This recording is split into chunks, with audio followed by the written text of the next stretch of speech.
markasta oo haweenaydan ag marto istaanka basaska waxay si qarsoodi ah u eegtaa si ay u aragto in Jane Hyuk halkaas ku sugayo. laakiin markan waxay ku mashquulsanayd fikirkeeda mana ay arkin baabuur si xawli ah ugu soo socda. So Hyun si degdeg ah bay bareega u qabatay balse gaari ka dambeeyay ayaa ku dhacay gadaasheeda. maadaama aysan lahayn doorasho kale way ka degtay si ay arrinta u xalliso. isla waqtigaas Jane Hyuk ayaa orod ku yimid.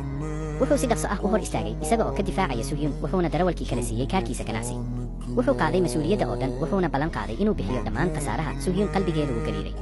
caadi ahaan waxay ahayd qof miyir qabta oo go'aan adag leh balse hal eegmo oo Jane Hyuk ka timaada ayaa ku filnay inay isku dhex yaacdo. Jane Hyuk wuxuu ku adkaystay inuu guriga geeyo.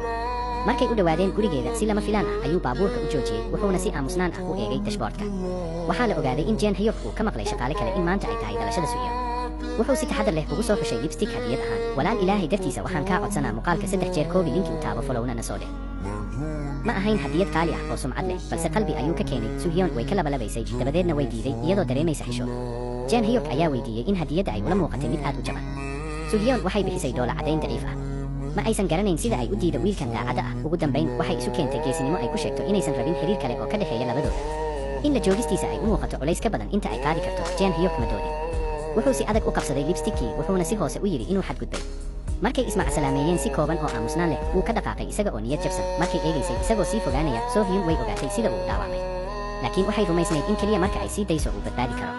ma aysan ogeyn waxa hooyadeedii hore ee sodohda ahayd ay ku samayn karto mustaqbalka. isla markii Jane Hyuk uu ku dhawaaday inuu indhaheeda ka lumo qalbiga So Hyun uu jilcay. waxay si khafiif ah u garaacday hoonka. wuxuu dib u soo jeestay. gacanteeda ayay daaqadda ka soo bixisay. wejiga Jane Hyuk ayaa iftiimay wuxuuna si degdeg ah ugu soo laabtay isaga oo si tartiib ah lipstickii ugu riday gacanteeda.